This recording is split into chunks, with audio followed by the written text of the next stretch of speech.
23 prajurit marinir korban longsor Cisarua diberi kenaikan pangkat. TNI Angkatan Laut menganugerahkan kenaikan pangkat luar biasa, KPLB, kepada 23 prajurit Korps Marinir yang meninggal dunia dalam bencana tanah longsor saat menjalankan latihan pratugas Satgas Pamtas RIPNG di wilayah Cisarua, Bandung Barat, Jawa Barat pada Sabtu, 24 Januari 2026, lalu.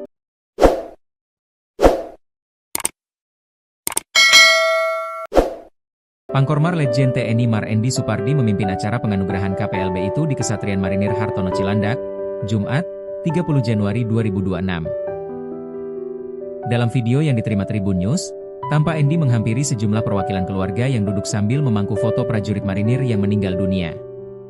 Tampak juga momen saling menguatkan dari para keluarga.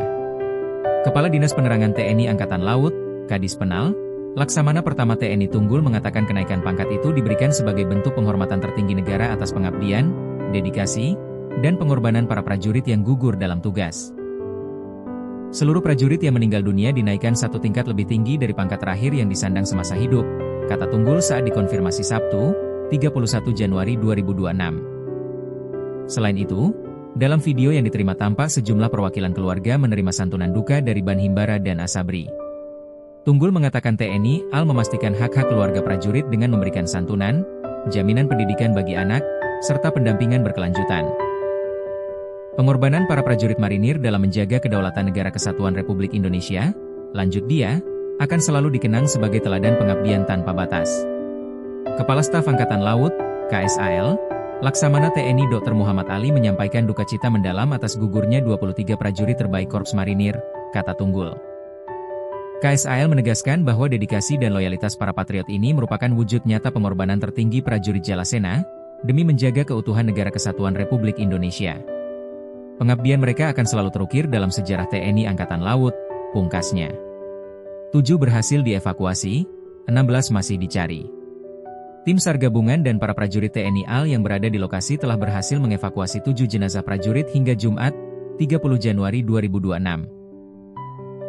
Sementara itu, upaya pencarian terhadap 16 prajurit lainnya terus dilakukan secara maksimal oleh tim SAR gabungan. Tunggul juga mengungkapkan identitas 7 prajurit tersebut di mana 2 diantaranya baru diungkap. 2 prajurit tersebut yakni Serda Marinir Rein Pasaike dan Koptu Marinir Edi Haryono. Sementara identitas 5 prajurit lainnya telah diungkap sebelumnya pada Rabu, 28 Januari 2026. Berikut 7 prajurit yang telah berhasil dievakuasi. 1. Serda Marinir Sidik Haryanto. 2. Praka Marinir Muhammad Kori. 3. Praka Marinir Andre Niki Olga Suita. 4. Praka Marinir Ari Kurniawan. 5. Pratu Marinir Febri Bramantio. 6. Serda Marinir Rein Pasaike. 7. Koptu Marinir Edi Haryono.